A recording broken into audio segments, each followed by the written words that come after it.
Okay, hi everyone. ఎవరైతే ఎస్ఎస్జిడి prepare అవుతున్నారో వాళ్ళ కోసం మన ఛానల్ తరపున ఎస్ఎస్జిడి 2024లో ప్రీవియస్ ఇయర్ అడిగిన క్వశ్చన్స్ని మన ఎక్స్ప్లెనేషన్ వీడియోస్గా అందించడం జరుగుతుంది. ఓకే, అందులో భాగంగా వాళ్ళకి సంబంధించిన క్వశ్చన్స్ ఏ విధంగా అడుగుతున్నాడు, వాటికి ఏ విధంగా ఆన్సర్ చేయాలి అనేది ఒకసారి చూద్దాం. ఓకే, ఫస్ట్ క్వశ్చన్ రీజనింగ్ సంబంధించిన క్వశ్చన్స్ అడుగుతున్నాడు వాడు. ఓకే, అందులో ఫస్ట్గా నంబర్ సిరీస్ టాపిక్. మన ఎస్ఎస్జిడి ఎగ్జామ్ రాయాలి అన్నప్పుడు ఖచ్చితంగా ఎస్ఎస్జిడిలో రీజనింగ్ టాపిక్ నుంచి, రీజనింగ్ సెక్షన్ నుంచి కన్ఫామ్గా డ్యామ్స్గా వచ్చే టాపిక్ ఏదైనా ఉందంటే అది ఒక నంబర్ సిరీస్ టాపిక్. ఖచ్చితంగా అయితే ఎగ్జామ్ పాయింట్ ఆఫ్ అయితే వస్తుంది. అది ఏ మోడల్ అయినా, ఏ లాజిక్ అయినా నుంచైనా రావచ్చు. ఓకే, ఇక్కడ చూద్దాం. లాస్ట్ అడిగిన క్వశ్చన్ ఏమడిగాడంటే వాడు 142, 150, 123, 187, 62 డాష్. ఒక్కసారి సిరీస్ కనుక అబ్జర్వ్ చేస్తే సిరీస్ అనేది ఇంక్రీజ్ డిక్రీజ్ అవుతూ వస్తుంది. ఎలా అంటే ఇక్కడ 142 మళ్ళీ 150 ఇంక్రీజ్ అయింది, మళ్ళీ 150 నుంచి 123 మళ్ళీ డిక్రీజ్ అయిపోయింది, మళ్ళీ 123 నుంచి 187 మళ్ళీ ఇంక్రీజ్, మళ్ళీ తర్వాత 62. సిరీస్ ఎప్పుడైనా ఇంక్రీజ్ డిక్రీజ్ ఉన్నప్పుడు ఆల్టర్నేటివ్ సిరీస్ అయినా ఉండాలి. ఒకవేళ ఆల్టర్నేటివ్ సిరీస్ కనుక లేకపోతే వాటి మధ్య డిఫరెన్స్ ఏమైనా లాజిక్లో ప్లస్ మైనస్ ఏమైనా ఆల్టరేట్ అయిందేమో చూసుకోవాలి. ఓకే, చూద్దాం. ఇక్కడ 142, 150, 123, 187, 62 నెక్స్ట్ నెంబర్. ఓకే, ఇక్కడ దీనికి గ్యాప్ అంటే ఇంక్రీజ్ అయింది కాబట్టి ప్లస్. ఎంత ప్లస్ అయింది? 8 ప్లస్ అంటే 8 ఇంక్రీజ్ అయింది. తర్వాత 150 నుంచి 123 డిక్రీజ్ అయిపోయింది అంటే మైనస్ అయ్యింది. ఎంత మైనస్ అయిందంటే 150 నుంచి 123 కనుక తీసేస్తే 27 వస్తుంది. తర్వాత 123 నుంచి 187 అయ్యిందంటే ఇంక్రీజ్ అయింది. ఎంత ఇంక్రీజ్ అంటే 64 ఇంక్రీజ్ అయ్యింది. తర్వాత 187 నుంచి 62 తగ్గిపోయింది. 187 నుంచి 62 కనుక తీసేస్తే 125 అనేది వస్తుంది. ఒక్కసారి ఈ నంబర్ కనుక చూస్తే క్యూబ్లో ఉన్న నంబర్స్. దేని క్యూబ్ అంటే ఇది 2 క్యూబ్, 3 క్యూబ్, 4 క్యూబ్, 5 క్యూబ్. ఇక్కడ ఆన్సర్ 6 క్యూబ్ అంటే 6 క్యూబ్ రావాలి. ఇక్కడ ప్లస్ మైనస్ ప్లస్ ఇక్కడ నెక్స్ట్ తర్వాత ప్లస్ రావాలి. ఇక్కడ మైనస్ అయినది ప్లస్. అప్పుడు 6 క్యూబ్ వాల్యూ ఎంత అంటే 216. ఇక్కడ 62, ఇక్కడ 216. 6 ప్లస్ 2 ఒకళ్ళ స్థానం వాల్యూ 8 ఉండాలి. ఒకళ్ళ స్థానం వాల్యూ 8 అనేది ఒకే ఒక ఆప్షన్ 278. That's answer. ఓకే, ఇక్కడ 278 ఈజ్ ఏ రైట్ ఆన్సర్ అవుతుంది. ఓకేనా, next question. Okay, next question syllogism topic నుంచి క్వశ్చన్ అడిగడం జరిగింది. ఇది కూడా మోస్ట్ ఇంపార్టెంట్ టాపిక్. మీరు ఎస్ఎస్సిజిడి పేపర్లో number series, coding, decoding, syllogism ఈ 3 టాపిక్ లేనిదే మీ క్వశ్చన్ పేపర్ అనేది ఖచ్చితంగా అయితే ఉండదు. మీరు ఏ షిఫ్ట్ ఎగ్జామ్ రాసినా, ఏ రోజు ఎగ్జామ్ రాసినా కూడా కన్ఫామ్గా ఈ 3 టాపిక్ నుంచి ఖచ్చితంగా అయితే క్వశ్చన్లు వస్తూనే ఉంటాయి. ఓకే, చూద్దాం ఎలా చేయాలి అంటే ఇక్కడ ఆల్ అంటే అన్నీ అంటే డయాగ్రామ్ ఎప్పుడు ఒకదానిలోపు ఒకటి ఉండాలి. అంటే ఆల్ డయాగ్రామ్ ఎలా ఉండాలంటే అన్నీ అనేది డయాగ్రామ్ ఇలా రావాలి. Okay, all diagram. ఆల్ పక్కన ఎవరైతే ఉంటాడో వాడు లోపల సర్కిల్ అవుతాడు. ఆల్ పక్కన ఎవరైతే ఉంటాడో వాడు లోపల సర్కిల్. ఓకే, చూద్దాం. ఇక్కడ లోపల ఎవరు, బయట ఎవరంటే లోపల బ్యాట్, బయట బాల్. లోపల బ్యాట్ అంటే బ్యాట్ని BT అని రాద్దాం, బాల్ని BL అని రాద్దాం. ఓకే, తర్వాత ఆల్ బాల్స్ మళ్ళీ ప్రతి ఒక్క బాల్ అంతా దేంట్లో ఉండాలంట, బ్యాడ్మింటన్ లోపు ఉండాలంట. అంటే మళ్ళీ దీనిపైన ఇంకొక సర్కిల్. మరి దీని ఇక్కడ ఎవరంటే ఇక్కడ బ్యాడ్మింటన్ అంటే BD అని రాద్దాం. తర్వాత ఆల్ బ్యాడ్మింటన్ మళ్ళీ ప్రతి ఒక్క బ్యాడ్మింటన్ మొత్తం అంతా దేంట్లో ఉండాలంటే వికెట్స్ లోపల ఉండాలంట. ప్రతి ఒక్క బ్యాడ్మింటన్ మొత్తం అంతా వికెట్స్ W లోపల ఉండాలంట. ఇది డయాగ్రామ్. మనకి ఎప్పుడైనా సిలాయిజం చేయాలి అంటే మనకు స్టేట్మెంట్ వాడే ఇస్తాడు, కన్క్లూజన్ వాడే ఇస్తాడు. అంటే ప్రకటనలు ఇస్తాడు, తీర్మానాలు ఇస్తాడు. ప్రకటనలు స్టేట్మెంట్ ద్వారా వెన్ డయాగ్రామ్ గీయాలి. వచ్చిన వెన్ డయాగ్రామ్ ఆధారంగా ఇచ్చిన కన్క్లూజన్ ఏవి రైటో ఏది రాంగో చెప్పగలగాలి. అలా ఎప్పుడైతే చెప్పగలుగుతున్నామో అప్పుడు ఏవి రైట్ అవుతుందో అవి మన ఆన్సర్లు అవుతాయి. ఓకే, చూద్దాం. ఇక్కడ కన్క్లూజన్ ఆల్ బ్యాట్ అంటే ప్రతి ఒక్క BT, ప్రతి ఒక్క బ్యాట్ మొత్తం అంతా వికెట్ లోపల ఉందా అంటున్నాడు. అంటే ఉందిగా. ప్రతి ఒక్క బ్యాటే కాదు, ప్రతి ఒక్క బ్యాట్తో సహా ప్రతి ఒక్క బాల్, ప్రతి ఒక్క బ్యాట్ అంతా ఎవరి లోపల ఉన్నారు, వికెట్ లోపలే ఉంది. కాబట్టి first one will be right answer. ఎప్పుడైనా లోపల నుంచి బయటికి వస్తే, లోపల సర్కిల్ నుంచి బయట సర్కిల్ కనుక వస్తే మనకు ఏ ఏ పదాలు రైట్ అయిపోతాయంటే ఆల్ అనే పదం, సమ్ అనే పదం, అన్ని, కొన్ని అనే పదాలు రైట్ అవుతాయి. ఓకే, తర్వాత సమ్ బ్యాడ్మింటన్ ఆర్ బ్యాట్ అంటే బ్యాడ్మింటన్లో కొంత భాగం, కొన్ని బ్యాడ్మింటన్ బ్యాట్లు అవుతాయా అంటే బ్యాడ్మింటన్ సర్కిల్ అంతా ఇది అంటే బ్యాట్ లోపల దాక్కున్నాడుగా, ఈ బ్యాట్ అనేవాడు బ్యాడ్మింటన్ లోపల దాక్కున్నాడు అంటే బ్యాడ్మింటన్ అనేవాడు బ్యాడ్మింటన్ లోపల బ్యాట్ ఉన్నాడు కాబట్టి ఆ బ్యాట్ అనేవాడు కొంత ప్లేస్ ఆక్రమించాడు. ఎవరి ప్లేస్ ఆక్రమించాడు? బాల్లో కొంత భాగంది అండ్ బ్యాడ్మింటన్లో కొంత భాగం, వికెట్లో కొంత భాగాన్ని ఎవరు ఆక్రమించాడంటే బ్యాట్ అనేవాడు ఆక్రమించాడు. అంటే బయట సర్కిల్ నుంచి లోపలికి వస్తే, బయట సర్కిల్ నుంచి లోపలికి వచ్చినప్పుడు ఏ పదం కరెక్ట్ అంటే సమ్, కొన్ని అనేది మాత్రమే కరెక్ట్. వాడు కూడా కొన్ని ఇచ్చాడు కాబట్టి రెండోది కూడా సరైనదే. అంటే రెండు తీర్మానాలు సరైనది. రెండు తీర్మానాలు సరైనది ఏ ఆప్షన్లో ఉంది అంటే second option. Second option is a right answer అవుతుంది. Okay, next question. Okay, next question. If I into J means I is mother of J. I అనేది ఏమంటారు? మదర్ అంట. ఎవరికి? జేకి. తర్వాత ఇక్కడ బ్లడ్ రిలేషన్ టాపిక్ నుంచి ఇవ్వడం జరిగింది. ఇంటూ అంటే ఏం తీసుకోవాలంటే మదర్. ఐ అనగా ఇక్కడ సరే ఐ అనగా కాదు, ఇది ఐ ఇంటూ జే అనగా ఐ అన్నది జే యొక్క తల్లి. ఇక్కడ ఐ, ఓకే, ఐ అన్నది జే యొక్క సోదరి, ఐ అనేది జే యొక్క సోదరుడు. అంటే ఇక్కడ ఈ సింబల్స్కి వాడిచ్చిన రిలేషన్స్ అవి, వాడిచ్చిన సింబల్స్కి వాడిచ్చిన రిలేషన్స్ అవి ఏమని అంటే I into J. I into J means I is mother of J. I into J అనగా ఐ అన్నది జే యొక్క తల్లి అని అర్థం.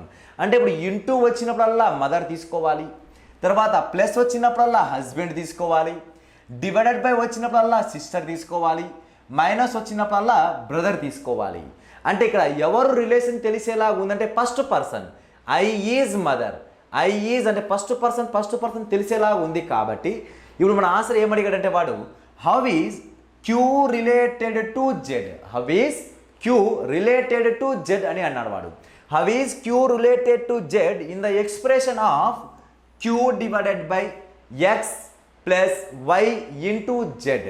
అంటే Q divided by X plus Y into Z అనే సమాసంలో క్యూ అన్నది జెడ్తో గల సంబంధం ఏంది అంటే జెడ్నకు ఏమవుతారో చెప్పాలంటే ఎవడు?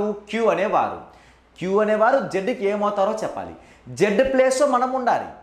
జెడ్ ప్లేస్లో మనం ఉండి క్యూ ఏమవుతాడో చెప్పాలి. ఓకే, చూద్దాం.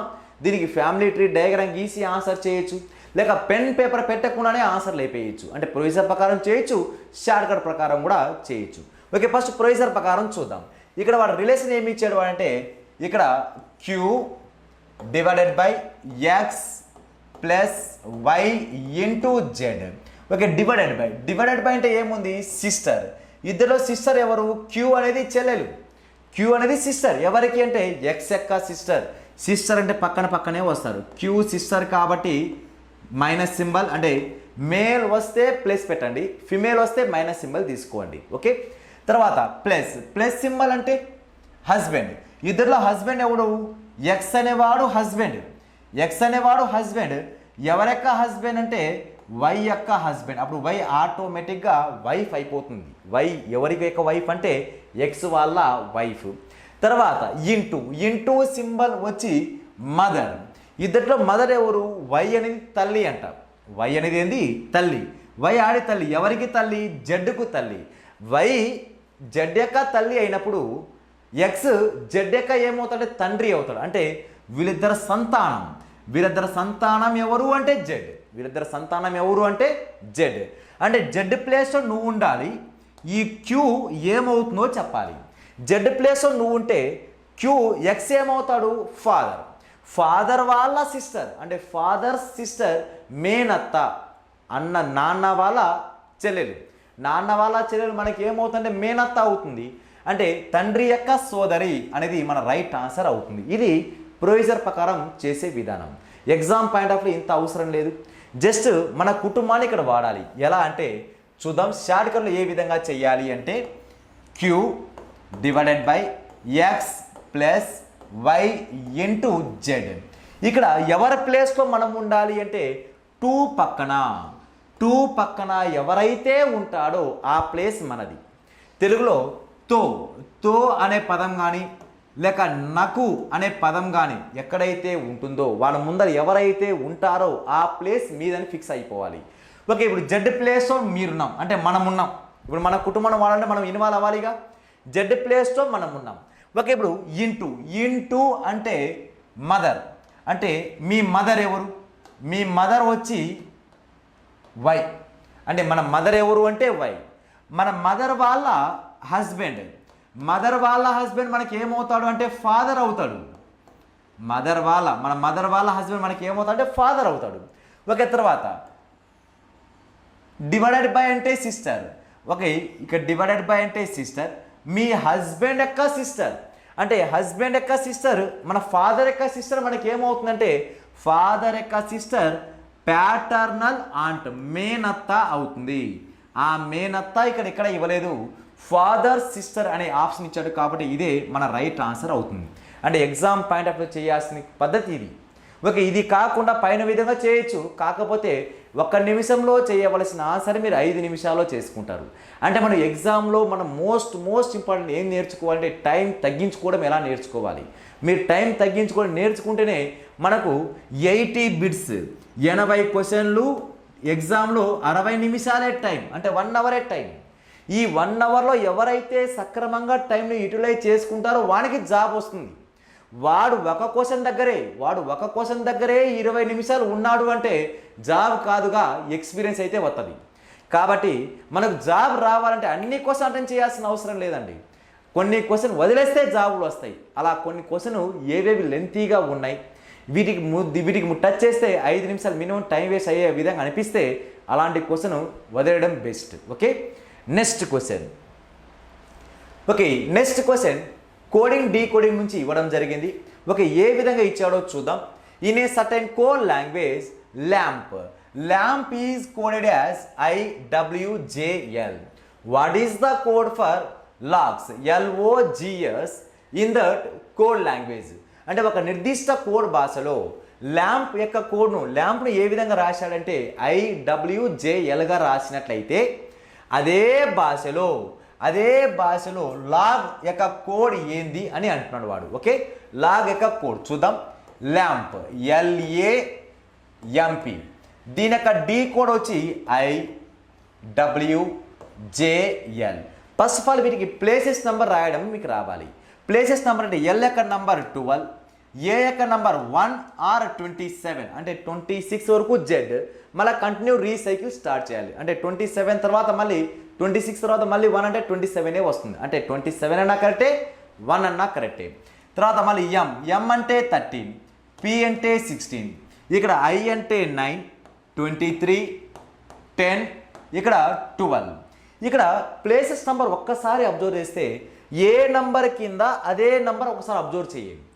12 కాస్త 9 అయింది. 12 కాస్త 9 అంటే వాడు ఏం చేశాడంటే -3 చేశాడు. మళ్ళా 27, ఓకే 27 కాస్త 23 అయింది. 27 కాస్త 28 మళ్ళీ తగ్గించాడుగా. ఇక్కడ నుంచి ఎంత తగ్గించాడు అంటే వాడు -4 తగ్గించాడు. అంటే -3 -4. మళ్ళీ 13 కాస్త 10 అంటే మళ్ళీ -3. 16 కాస్త 12 అంటే -4. అంటే లాజిక్ వచ్చేసింది. అంటే లాజిక్ ఏ లాజిక్లో ఉందంటే అన్ని మైనస్ అంటే డిక్రీజింగే. కాకపోతే నంబర్ 3 4 3 4 3 4 అంటే -3 -4 -3 -4 చేసుకుంటూ రావాలంట. ఆ లాజిక్ ప్రకారం log LOGS. Okay, places number 12, 15, 7, 19. First దేంతో మొదలు పెట్టాలి? -3 -4 -3 -4. 12 -3 9. 9 అంటే I. 15 -4 11. 11 అంటే K. ఓకే, 7 -3 4. 4 అంటే D. 19 -4 15. 15 అంటే O. Therefore answer IKDO. IKDO is a right answer అవుతుంది. ఓకేనా? Next question. Okay, next question mathematical operations ఇవ్వడం జరిగింది. ఏ 2 డిజిట్ని కనుక ఇంటర్చేంజ్ చేస్తే ఇచ్చిన సమీకరణం సరైంది అవుతుంది అంటున్నాడు వాడు. ఓకే, చూద్దాం. Okay, which 2 numbers should be interchange the make given equation will be correct. అంటే క్రింది వాళ్ళలో ఏ సంఖ్యలను తారుమారు చేయగా ఇచ్చిన సమీకరణం సరైనది అవుతుంది అని అంటున్నాడు వాడు. ఓకే, చూద్దాం. ఇక్కడ 8 into 9 divided by 4 plus 5 minus 3 అంటే ఇక్కడ వాల్యూ. ఇక్కడ దీనికి సమీకరణం ఎంత అంటే ఈక్వల్ ఎంత రావాలి? 2 రావాలంట. ఫస్ట్ ఆప్షన్ ఏముంది? దీనికి ఆప్షన్ వైజ్ పోవాల్సిందే. 8 4 అంటే 8 ప్లేస్లో మీరు 4 పెట్టాలి, 4 ప్లేస్లో మీరు 8 పెట్టాలి. దీన్ని సాల్వ్ చేస్తే 4 into 9 divided by 8 plus 5 minus 3 equal to 2 answer రావాలి. అలా 2 ఆన్సర్ వస్తే రైట్ ఆన్సర్, లేదంటే మళ్ళీ రాంగ్ ఆన్సరే అవుతుంది. ఓకే, ఇప్పుడు ఈ రెండు ఏమైనా క్యాన్సల్ అవుతుందా అంటే క్యాన్సల్ అవ్వట్లేదు. అంటే దీన్ని ఎలా రాసుకోవచ్చు అంటే 4 into 9/8 రాయొచ్చు. ప్లస్ 5లో నుంచి 3 తీసేస్తే 2, 4 1 4 2 9/2 9లో సగం ఏంటంటే 4.5 ఆన్సర్ పాయింట్లో వస్తుంది. కాబట్టి ఫస్ట్ ఆప్షన్ అనేది రాదు. ఓకే, సెకండ్ ఆప్షన్ తీసుకుందాం. ఇక్కడ సెకండ్ ఆప్షన్లో ఏమైనా ఏ నెంబర్ని చేంజ్ చేయాలి అంటే 2 ప్లేస్లో 5 పెట్టాలంట, 5 ప్లేస్లో 2 పెట్టాలంట. అంటే అప్పుడు ఆన్సర్ ఏమైపోతుంది? 8 9 divided by 4 ప్లస్ 5 ప్లేస్ ఏం రావాలంట? 2, 5 ప్లేస్లో 2, తర్వాత మైనస్ 3 గురించి ఏం మాట్లాడలేదు. 2 ప్లేస్లో ఏం రావాలి అంటే 5 రావాలంట. అంటే అవి రెండు ఇంటర్చేంజ్ అవ్వాలి. అంటే దీన్ని సింప్లిఫికేషన్ చేస్తే మళ్ళీ ఆన్సర్ 5 రావాలంట. అంటే ఇక్కడ దీన్ని చూసే చెప్పేసి ఇది మన ఆన్సర్ కాదు, ఎందుకంటే ఈ రెండు కంప్లీట్గా క్యాన్సిలేషన్ అవ్వదు. ఓకే, క్యాన్సిల్ అవ్వదు, పాయింట్లో వస్తుంది. ఎలా అంటే 8 into 9/4 4 1s 4 2s అంటే ఇక్కడ వాల్యూ ఎంత అంటే 18 ప్లస్ 2 మైనస్ 3 18 ప్లస్ 2 వాల్యూ ఎంత 20లో నుంచి 3 తీసేస్తే వాల్యూ ఎంత 17 రావాలి. కానీ వాడు ఎంత రావాలన్నాడు? 5 రావాలన్నాడు. కాబట్టి second option also wrong answer. Okay, third option ద్వారా చూద్దాం. Okay, third option right answer అయితే ఓకే సరిపోతుంది. థర్డ్ ఆప్షన్ కూడా రాంగ్ ఆన్సర్ వచ్చింది అనుకోండి, ఇప్పుడు మీరు చెక్ చేయాల్సిన అవసరం లేదు, ఇంకా డైరెక్ట్ లాస్ట్ ఆప్షనే మన రైట్ ఆన్సర్ అయిపోతుంది. ఓకే, చూద్దాం. ఇక్కడ 8 into 3 ప్లేస్లో 9 9 ప్లేస్లో 3 అంటే 9 వచ్చింది కాబట్టి ఇక్కడ 3 తీసుకోవాలి. డివైడెడ్ బై 4 ప్లస్ 5 మైనస్ 3 వచ్చింది కాబట్టి 3 ప్లేస్లో 9. దీన్ని సింప్లిఫికేషన్ చేస్తే ఆన్సర్ ఎంత రావాలి అంటే 2 రావాలంట. ఓకే, చూద్దాం. 8 into 3 divided by 4 first BODMAS rule follow అవ్వాలి. BODMAS. Okay, brackets of division. First division మీద ఫస్ట్ ప్రయారిటీ ఇవ్వాలి. డివిజన్ తర్వాత మల్టిప్లికేషన్ తర్వాత అడిషన్ తర్వాత సబ్ట్రాక్షన్. ఆ రూల్ ద్వారానే ఆన్సర్ చేసుకుంటూ పోవాలి. ఓకే, 3 divided by 4 క్యాన్సల్ అవ్వదు, ఇలా రాశాను. 5లో నుంచి 4 తీసేస్తే 5లో నుంచి 9 తీసేస్తే 5లో నుంచి 9 తీసేస్తే -4. Okay, 4 1s 4 2s 3 2s 6 minus 4 value ఎంత అంటే 2 ఈక్వల్ అయిందిగా. 2 సమానమైంది కాబట్టి అంటే ఇచ్చిన సమీకరణం సరైంది అవ్వాలి అంటే ఏ రెండు నంబర్ని తారుమారు చేయాలి అంటే 3 ప్లేస్లో 9 తీసుకోవాలి, 9 ప్లేస్లో 3 తీసుకుంటేనే మన రైట్ ఆన్సర్ వస్తుంది. ఓకేనా? ఇవి ప్రీవియస్ ఇయర్ సంబంధించిన రీజనింగ్ సంబంధించిన questions. Okay, number of questions practice చేయండి. All the best. Thank you.